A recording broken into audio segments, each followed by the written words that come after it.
अस्सलामुअलैकुम नाज़रीन, अल्लाह ताला से ये उम्मीद करता हूँ कि अल्लाह ताला ने आपको जहाँ पर भी रखा होगा अपने हिफ्ज़ व अमान में रखा होगा। उमर विर्क नाज़रीन, क्या किसी को ये पता था कि 1963 में पैदा होने वाला एक लड़का, एक बच्चा जो कि शेखुपुरा के इलाका में पैदा होता है, तो किसी को ये अंदाज़ा था कि ये बच्चा आने वाले वक्त में कौम का और मुल्क का नाम किस तरह से रोशन करेगा।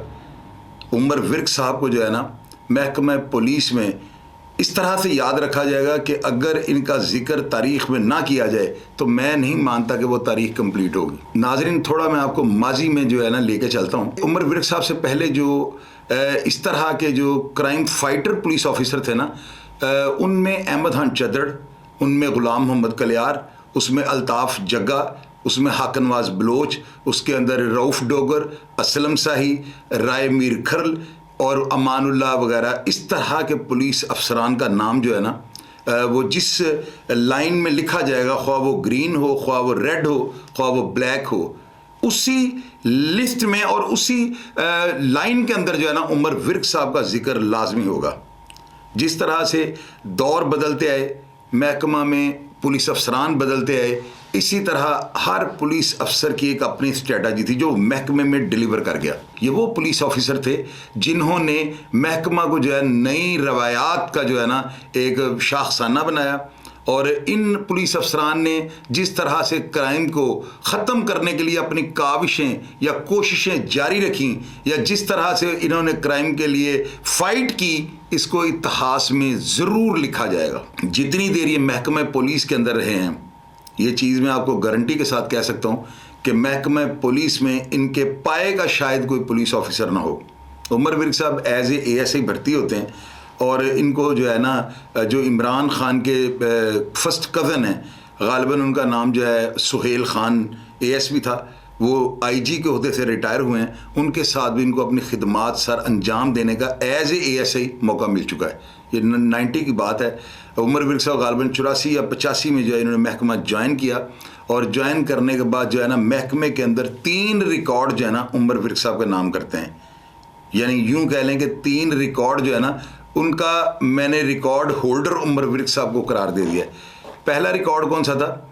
उमर विर्क साहब जो है ना ये आउट ऑफ टर्न प्रमोशनों की वजह से जो है ना, यानी कि ये कोई ऐसा लफ्ज़ नहीं कि जिसको मैं कहते वक्त कोई कबाहत महसूस करूं, ये एक इनामिया प्रमोशन होती है जो आपको आपके जो बैचमेट जो आपके साथ भर्ती होते हैं, अगर उनके अंदर इस तरह की काबिलियत या इस तरह की क्राइम फाइटिंग में वो अपनी प्रोग्रेस ना दे सकें, तो ये जो आउट ऑफ टर्न प्रमोशन है ना, ये उन अफसरान को नहीं मिलती।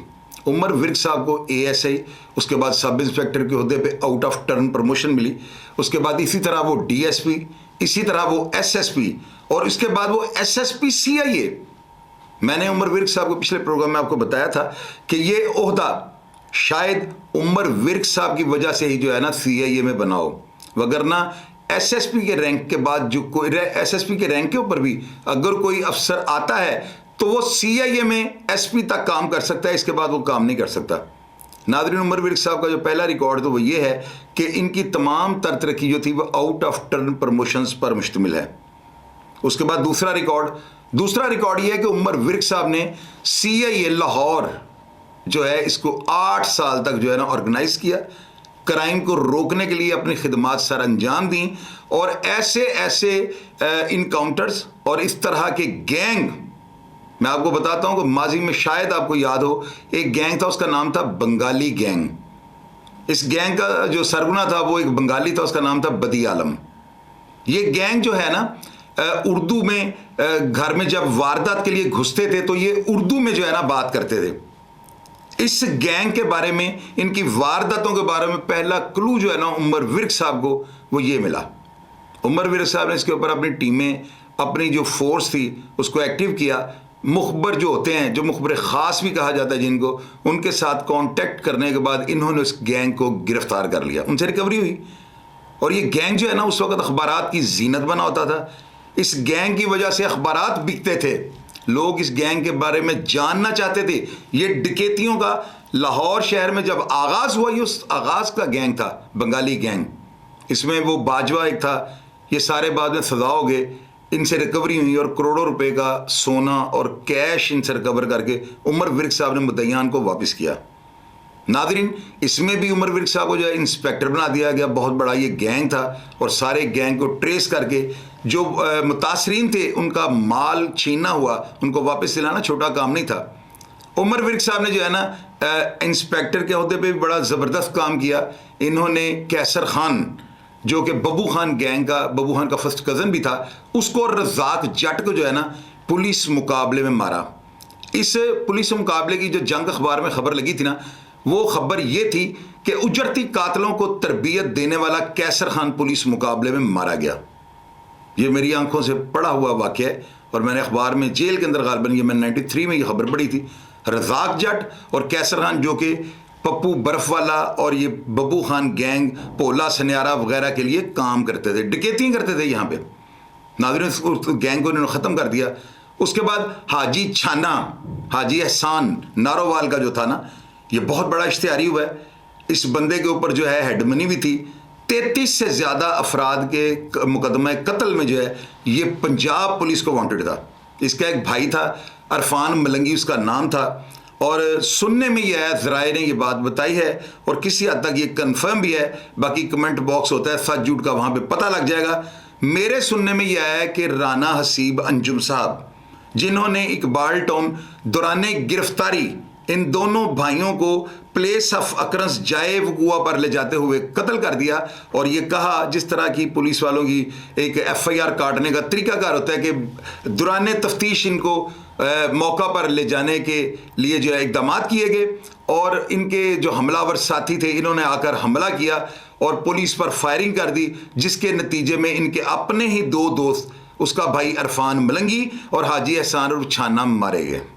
कुछ लोग कहते हैं ये मुकाबला जेन्युइन था, लेकिन कुछ लोग ये भी कहते हैं कि ये मुकाबला जो था ना प्लांटेड था और पुलिस ने हाजी छाना और अरफान मलंगी को जो है ना बाकायदा तौर पे पूरा प्रोटोकॉल दिया हुआ था। बल्कि मैंने आपको उस प्रोग्राम में बताया कि मैं खुद इकबाल टाउन थाने गया हूँ। उस वक्त राना हसीब अंजुम साहब वहाँ पे गालिबन इंस्पेक्टर थे और उमर विर्क साहब DSP थे। लेकिन नाज़रीन, मैं आपको यहाँ पर एक बात बताऊँगा, अगर इस तरह के अफराद जिनके पीछे इतने ताकतवर जो लोग, सियासतदान, यानी पूरा नारोवाल जिला जो है ना इन लोगों ने अपनी उंगलियों पर नचाया हुआ था। आप ये देखें कि उनका भाई जो था ना, उसने जो बंदा जिसके बारे में ये स्टार्ट अखबारात में आया था कि इनको मरवाने वाला बाबर खान MP है, उसके भाई ने, हाजी एहसान के भाई ने उस बंदे को, उस MPA को जो है ना बाद में कत्ल कर दिया। नाज़रीन, ये इतना ख़तरनाक गैंग था कि इनके अफराद के ऊपर ये भी जो है ना, बल्कि इनके भाई के ऊपर इल्ज़ाम था कि उसने सब्ज़ मंडी के अंदर जो है ना कलाशनकोफ़ों से फायरिंग करके वहाँ पे बंदों को मौत के घाट उतारा। इन्होंने पुलिस की वर्दियाँ पहनकर अपने मुखालफिन को उठाया और उनको ले जाकर ज़िबा कर दिया, उनको गोलियाँ मार दी, दरियाओं के अंदर उनकी लाशें फेंक दी। अब आप मुझे ये बताएं कि अगर उमर विर्क साहब ने, अगर वो अफराद इसी तरह के थे, तो मुझे ये बताएं कि उमर विर्क साहब ने गलत काम किया है। इन लोगों को अदालतें छोड़ देती हैं। राना हसीब अंजुम साहब बड़े दबंग पुलिस ऑफिसर हैं और सुनने में यह है कि उमर विर्क साहब और राना हसीब अंजुम साहब जो हैं ये दोनों क्लास फेलो, यानी कि स्कूल में, प्राइमरी स्कूल में ये इकट्ठे पढ़ते थे, दोनों शेखुपुरे के रिहायशी हैं। अब नाज़रीन, आप ये देखें कि उमर विर्क साहब को जो है ना आउट ऑफ टर्न प्रमोशन है। और तीसरा रिकॉर्ड इनका क्या है, मुझे ये कन्फर्म है, बल्कि मैं कई अफसरान से जो है इस बात पर बड़ी बहस हुई है मेरी। वो ये कहते हैं कि उमर विर्क साहब को जब भी CCP लाहौर या DIG ने बुलाया है तो शायद ही कोई ऐसा दिन हुआ हो कि ये वर्दी पहनकर इन्होंने वहाँ पर प्रेस कॉन्फ्रेंस या जो अपनी इनकी मीटिंग होती है उसे ज्वाइन किया हो।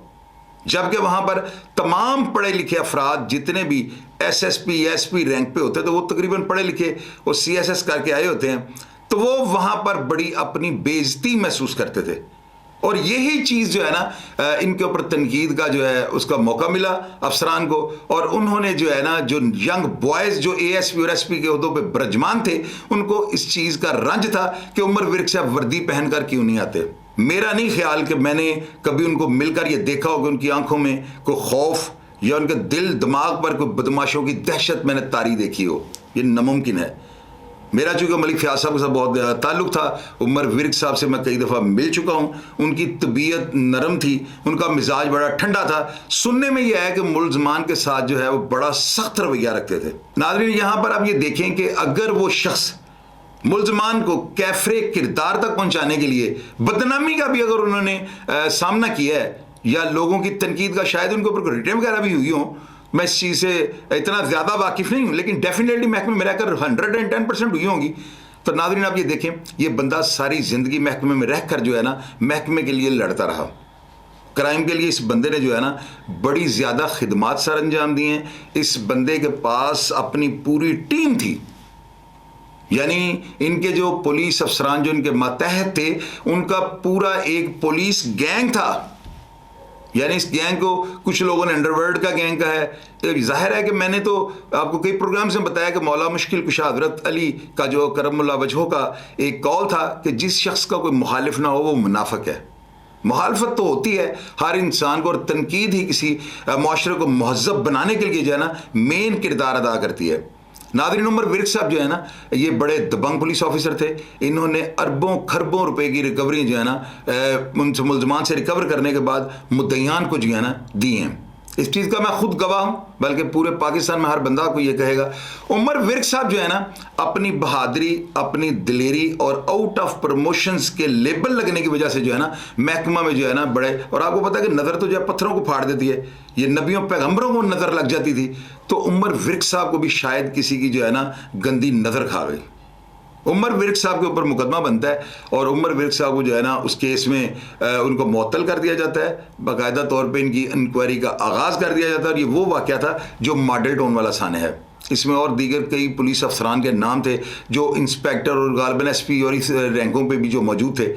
नाज़रीन आप ये देखें कि महकमा पुलिस के अंदर जो है ना एक बहुत ज़्यादा मैं इसको कहूँगा सवालिया निशान है कि हमेशा काम करने वाले जो अफसर हैं, जिनके ऊपर हम प्राउड कर सकते हैं कि ये वाकई क्राइम फाइटर थे, उन लोगों को किस तरह से जो है ना कोने में लगाया गया। उमर विर्क साहब के साथ क्या हुआ, उमर विर्क साहब ने आउट ऑफ टर्न प्रमोशन जो है ना इसको उन्होंने जब हासिल किया, तरक्की पे तरक्की, तो उमर विर्क साहब ने जब SSP का ओहदा इनका चार्ज लिया, तो आप ये देखेंगे नाज़रीन उस वक़्त लाहौर के क्राइम की रेशो क्या थी। कुछ लोग ये कहते हैं कि उमर विर्क साहब जितनी देर भी महकमा में रहे लाहौर के अंदर गैंग वॉर्स होती रहीं, लेकिन नाज़रीन ये गलत है, मैं इस चीज़ की मजम्मत करता हूँ। उमर विर्क साहब ने जो टीम रखी हुई थी ना वो क्राइम फाइटर्स की थी, उस तमाम के तमाम प्रोफेशनल पुलिस ऑफिसर थे। और उमर विर्क साहब की जो है आशीर्वाद और उमर विर्क साहब की पुश्तपनाही की वजह से वो दबंग और नडर बन चुके हुए थे। नाज़रीन, जब उमर विर्क साहब को नज़र ज़माने की खा गई या इनके जो काम या कारनामे थे उनको शायद किसी हासदीन ने कोई नज़र लगा दी, या पता नहीं खुदा की तरफ से क्या इनके ऊपर कोई ऐसा मामला बना, या महकमे में अगर ये रहते तो पता नहीं इनके साथ क्या कोई खुदा न खास्ता इनका नुकसान हो जाता। क्योंकि हमारा तो इस बात पे यकीन है कि जो भी होता है खुदा की तरफ से भला ही होता है। नाज़रीन आप ये देखें, उमर विर्क साहब ने अपनी आउट ऑफ टर्न प्रमोशंस जो इनको मिलती हैं ना उसका 2017 में जो है ना ऊपर से ऑर्डर आ जाते हैं कि जिन पुलिस अफसरान को आउट ऑफ टर्न प्रमोशंस मिली है ना इनसे वो मरात और वो चीज़ें वापस ले ली जाएँ। उमर विर्क साहब को जो है इनको सब इंस्पेक्टर बना दिया गया और इनको रिवल्ट कर दिया गया सिर्फ इस कानून नए के पास होने की वजह से। उमर विर्क साहब और इनकी टीम जो है सुप्रीम कोर्ट हसूल इंसाफ के लिए गए। सुप्रीम कोर्ट ने भी जो है ना इनको आउट ऑफ टर्न प्रमोशंस का जो नोटिफिकेशन था उसको वापस ले लिया और इनको सब इंस्पेक्टर के ओहदे पे बहाल कर दिया। नाजरीन आपको मैं एक बात सुनानी चाहता हूँ। टीपू सुल्तान जो था ना एक बहुत बड़ा जंगजू हुआ है और मुसलमानों का एक बहुत बड़ा लीडर हुआ है। उसकी हमने किताबों में उसका जिक्र बड़ा है, किताबों के अंदर जो है ना किताबचों के अंदर उसका जिक्र करके नौजवान नस्ल और पैदा होने वाले बच्चों को बताया गया है कि हमारे पास इतने सिपा सालार और इतने जंगजू किस्म के मुसलमान जो है ना जंगजू गुरीले हमारे पास मौजूद थे। सुल्तान टीपू के साथ एक रवायत मुंसलिक है, वो ये है कि सुल्तान टीपू ने यह कहा था कि शेर की एक दिन की ज़िंदगी गीदड़ की 7 साल ज़िंदगी से बेहतर है। आप ये देखें उमर विर्क साहब ने जब इनको रिवल्ट किया गया तो इन्होंने सब इंस्पेक्टर के ओहदे पर चार्ज लेने से इनकार कर दिया और ये कोर्ट चले गए। नाज़रीन आप ये देखें कुछ देर के बाद इनको इंस्पेक्टर के ओहदे पर तरक्की दे दी गई, लेकिन उन्होंने इस ओहदे पर भी काम करने से इनकार कर दिया। आप मुझे ये बताएं, एक बंदा जो SSP जो कि होता ही नहीं है वो उस ओहदे पे काम करके किस तरह से इंस्पेक्टर की वर्दी पहनेगा? मुझे आप ये बताएं, क्या महकमा ने उनको पनिश किया? नहीं। क्या महकमा ने उनको कोई सजा दी? नहीं। ये कि रूटीन का नोटिफिकेशन था, तो पहले इस नोटिफिकेशन को किया ही क्यों गया? मुझे ये बताएं। मैं अदारों से ये पूछना चाहता हूं, मैं उन मजाज अफसरों से ये पूछना चाहता हूं जिन्होंने ये किया, तो क्या ये एक ऐसे पुलिस ऑफिसर को जिसको तमगा इम्तियाज या तमगा जुर्रत देनी चाहिए, तो क्या ये उसके साथ नाइंसाफ़ी नहीं? नवीज़ सईद के साथ इतना बड़ा हादसा हो गया, महकमे ने क्या दिया? इतने इतने लेजेंड पुलिस ऑफिसर जिनको मुखालफीन ने, जिनको मुलजमान ने, डकैतों ने, चोरों ने पुलिस मुकाबले में मार दिया, उनके घर का क्या किसी ने हाल जाके पूछा है?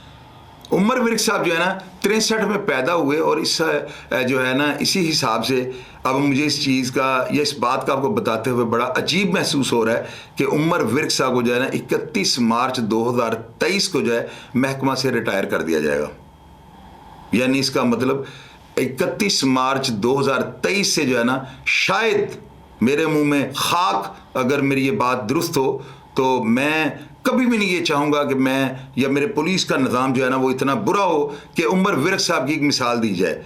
मैं ये कहूँगा कि ऐसे ऐसे जवान पैदा हों कि अल्लाह करे वो उमर विर्क साहब का भी रिकॉर्ड तोड़ें। लेकिन आप ये देखें कि इस शख्स को जो है ना जब फुल अरूज पे था, उमर विर्क का नाम का डंका इस शहर में बजा है, तो आप ये देखें कि खुदा को पता नहीं क्या मंजूर होता है और होता वही है जो खुदा चाहता है। अल्लाह ताला ने पता नहीं किस मसलहत के तहत जो है उनको कबल अज़ वक्त जो है महकमा से मुअत्तल करवाया। उसके बाद इंक्वायरीज लग गई, वो मुकदमात का सामना कर रहे हैं। और आप ये देखें कि मैंने जो प्रोग्राम आबद बॉक्सर साहब वाला किया है, उन्होंने भी ये कहा है कि इन्होंने मेरे साथ ज़्यादती की, लेकिन ये खुदा बेहतर जानता है कि वो भी पुलिस ऑफिसर थे। बल्कि मेरा ख्याल है कि उमर विर्क साहब और आबद बॉक्सर साहब मेरे अंदाजे के मुताबिक जो है ना उमर विर्क साहब इनसे जूनियर थे। मेरा जो अंदाज़ा है, अब पता नहीं अगर मेरे मुंह से कोई गलत बात ना निकल जाए, उमर विर्क साहब आबद बॉक्सर साहब से जूनियर थे और आबद बॉक्सर साहब मेरा गालबन सब इंस्पेक्टर थे, ये ऐसे ही थे। तो फिर ये देखें वो इतने बम्बार्ड इंस्पेक्टर बनने के बाद जो है ना महकमे ने खुडे लाइन लगा दिया और उमर विर्क साहब के साथ इन्होंने क्या किया। मैं तो ये कहूँगा इनको 17 इम्तियाज़ देना चाहिए। बल्कि ये जो महकमा ने किया है ये एक ऐसी उन्होंने मिसाल कायम कर दिया कि मेरा ख्याल है दोबारा कोई भी पुलिस ऑफिसर उमर विर्क बनने की कोशिश नहीं करेगा। उमर विर्क साहब को आउट ऑफ टर्न प्रमोशंस ने जो है इतना एक्टिव किया हुआ था कि उनकी हर 3 या 5 साल के बाद तरक्की हो जाती थी। उमर विर्क साहब ने लाहौर का क्राइम ऑर्गेनाइज करने में जो खिदमात सर अंजाम दी हैं, मैं सारी जो है खिदमात इनको मैं खराज तहसीन पेश करता हूँ।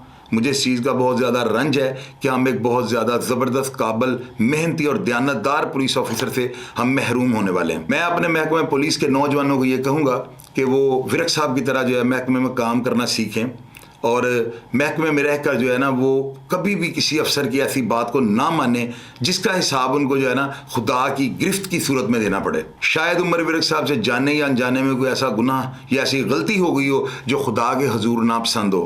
मैं तो ये कहूँगा कि अगर हम बुरे हाल में भी हैं खुदा की तरफ से है, अगर अच्छे हाल में हैं तो वो भी खुदा की तरफ से है। नाजरीन, आर्नल्ड श्वार्ज़नेगर जिसने पूरी दुनिया में एक सुपर डुपर हीरो का जो है ना एक किरदार अदा किया और वो खरबों अरबों का वो बंदा जो है ना हॉलीवुड का एक अदाकार है, सारी दुनिया उसको जानती है, जिसकी फिल्में Commando, Terminator, Judgment Day, Total Recalls वगैरह इसकी फिल्में आई। नाज़रीन, आप ये देखिए उस बंदे ने एक वाक़या शेयर किया था। वो एक होटल के अंदर ना जिस वक्त वो फील्डमैन था और वो गालिबन गवर्नर था अमेरिका का, तो उसके लिए एक होटल था, वहाँ पे बहुत ज़्यादा वीआईपी है। उस होटल के अंदर जो है ना उसके रूम्स 24 आवर जो है ना बुक होते थे। जब वो सौदे पे नहीं रहा तो उस होटल में कमरा लेने के लिए गया है तो उन्होंने उसको इनकार कर दिया था।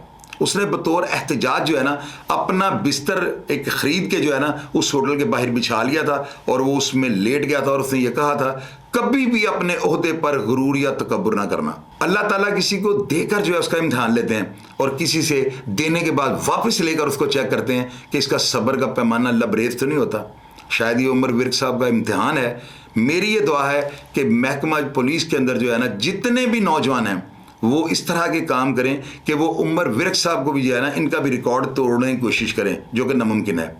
नाजरीन, 31 मार्च 2023 को उमर विर्क साहब महकमा से रुखसत हो जाएंगे। लेकिन मुझे हैरानगी इस बात की है कि उमर विर्क साहब ने जितने गैंग्स, जितने डकैत, जितने लोगों को मौत के घाट उतारा है लीगल पुलिस मुकाबलों में, जिनके एफआईआर्स दर्ज हैं, इन पुलिस मुकाबलों पर इंक्वायरीज भी बैठी, बोर्ड बैठे, एफआईआर्स दर्ज हुई, इन्होंने ट्रायल्स भुगते। इनके पुलिस की जो टीम थी, फयाज वगैरह, बशीर नियाजी वगैरह, इन्होंने ट्रायल भुगते हैं। तो नाजरीन, आप ये देखें महकमा ने उसको क्या दिया, आबद बॉक्सर साहब को क्या दे दिया, नवीज़ सईद को क्या मिल गया। यहाँ से मुल्तान खान थे, वो भी, उनके ऊपर भी बहुत ज़्यादा इल्ज़ामात हैं, लेकिन वो देखें कि उनके साथ क्या हुआ। उनकी एक गलत कॉल और अफसरान को जो है गलत किया हुआ मैसेज के जी सानहा जोसेफ कॉलोनी में कोई ऐसी सूरत हाल हंगामी नहीं है, तो वो जो बोगस कॉल इन्होंने चलाकर अफसरान को ये बताया था कि जोसेफ कॉलोनी में अमन व अमान है, उस एक बोगस कॉल ने मुल्तान खान का धड़न तख्ता कर दिया। नाज़रीन, खुदा की लाठी जो है बे आवाज़ है, ये किसको किस वक्त किस जगह पे पड़ जाए और क्यों पड़ जाए, हमारे पास इसका कोई मजबूत जवाब नहीं। बस कोशिश ये किया करें कि आप कोई ऐसा अमल किसी के कहने पर या अपने किसी ज़ाती मुफाद के लिए मत करें कि आप खुदा की गिरफ्त में आ जाएं। उमर विर्क साहब, मैं आपको एक ऐसा पुलिस ऑफिसर मैं देख चुका हूँ, मैंने आपका माजी देखा हुआ है, मैंने आपको नीचे जितने भी पुलिस अफसरान काम करने वाले थे मैं उन सबको जानता हूँ, तकरीबन वो सब ईमानदार थे। उनमें बहुत कम, क्योंकि उन लोगों को ये डर होता था कि अगर उमर विर्क साहब को पता लग गया तो हमारे साथ क्या होगा। अब उमर विर्क साहब के बारे में पुलिस अफसरान ने और मिला जुला रद्द अमल है। कुछ लोग इनको कहते हैं कि उमर विर्क साहब जिनसे रिकवरी हो जाती थी उनको पुलिस इनकाउंटर में मार देते थे। हालांकि इनके जो नीचे काम करने वाले पुलिस अफसरान थे उनके साथ मेरी काफ़ी ज़्यादा उठक बैठक थी, तो मिला जुला उनका रद्द अमल होता था। वो यही कहते थे कि उमर विर्क साहब को अगर ये पता लग जाए कि इस बंदे ने दौरान वारदात किसी खातून के साथ ज़्यादती की है या जनाबिल जबर का कोई इकदाम किया है तो विर्क साहब के कागज़ों में उसको माफ़ी नहीं होती थी। या कोई ब्लाइंड मर्डर या कोई पैसे लेकर अगर किसी ने किसी को कत्ल किया हो तो ये उमर विर्क साहब को अपने ज़ाती मुखालिफ लगते थे। उमर विर्क साहब का जो रोल है महकमा पुलिस में वो इतना लामुतनाही है, इतने वाक़यात इनके साथ मंसूब हैं कि मैं उनकी डिटेल अगर आपको बयान करनी शुरू कर दूँ तो मुझे 50 प्रोग्राम से भी जो है ना ज़्यादा करने पड़ जाएंगे। उमर विर्क साहब जो हैं आजकल पता नहीं किस हाल में हैं, पता नहीं किस तरह की ज़िंदगी गुजार रहे हैं, लेकिन ये मैं आप सबको बता दूँ कि जितनी देर तक वो ज़िंदा है उनको सिक्योरिटी लैब्स का सामना करना पड़ेगा।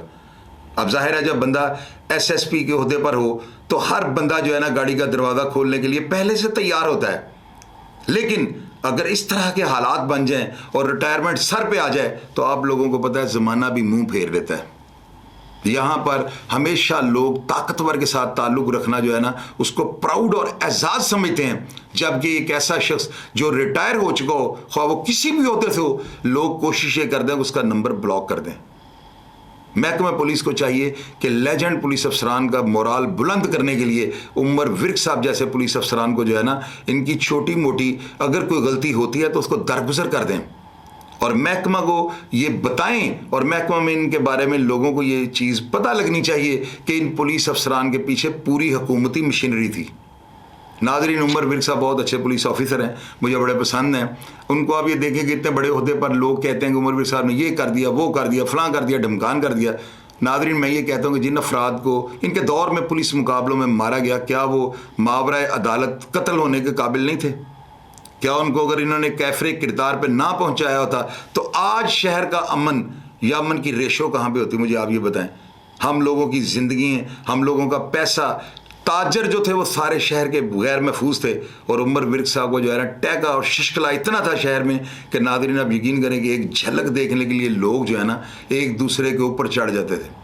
शादियों में या दीगर तकरीबात में उमर विर्क साहब की एंट्री इस तरह से होती थी जिस तरह से बॉलीवुड या हॉलीवुड का कोई बहुत बड़ा डॉन जो है ना किसी पार्टी को अटेंड करने के लिए जब एंटर होता है तो कैमरा मैन या जिस तरह से होता है इस तरह लोगों के कैमरे उमर विर्क साहब पे ऑन हो जाते थे। उमर विर्क साहब के पुलिस मुकाबलों में जो है ना इनका एक हवालदार चांद नमी था, भगवानपुरे राना वहीद एक स्टूडेंट था, उसके साथ पुलिस मुकाबले में मारा गया। राना वहीद ने इन्हीं के एक मातहत सब इंस्पेक्टर को भी कत्ल कर दिया। मजंग के अंदर अदरीस नामी इनका कार ख़ास था, वो मलक मतलूब की फायरिंग से पैरालाइज हो गया और गालिबन वो आज भी माजूरी की ज़िंदगी गुजार रहा है। उमर विर्क साहब के इतने लातादाद पुलिस मुकाबले हैं कि उनका बयान जो है ना एक प्रोग्राम में नामुमकिन है। इसके लिए अगर किताब भी लिखी जाए तो शायद वो भी पूरी ना हो। उमर विर्क साहब की कहानी या इनके जो कारनामे हैं वो ना पूरे हो सके, लेकिन किताब के सारे पन्ने ख़त्म हो जाएँ। नाज़रीन, मैं उमर विर्क साहब का बहुत ज़्यादा फ़ैन हूँ। उमर विर्क साहब को बहुत ज़्यादा लाइक करता था क्योंकि वो बड़े गलबात वाले बंदे थे। उनका अपने गांव के लोगों के साथ बड़ा मुंह प्यार था, उनको oblige भी कर लेते थे, डेफिनेटली उनको oblige करते थे। सारा ज़िला शेखुपुरा जो है उनकी तारीफ़ों का पुल बांधता है, तो डेफिनेटली कोई बात तो होगी ना। ऐसे तो कोई बंदा किसी की तारीफ़ नहीं करता। तो नाज़रीन आप उमर विर्क साहब के लिए दुआ कर दीजिएगा। अपना ख्याल रखिएगा जी। पाकिस्तान जिंदाबाद।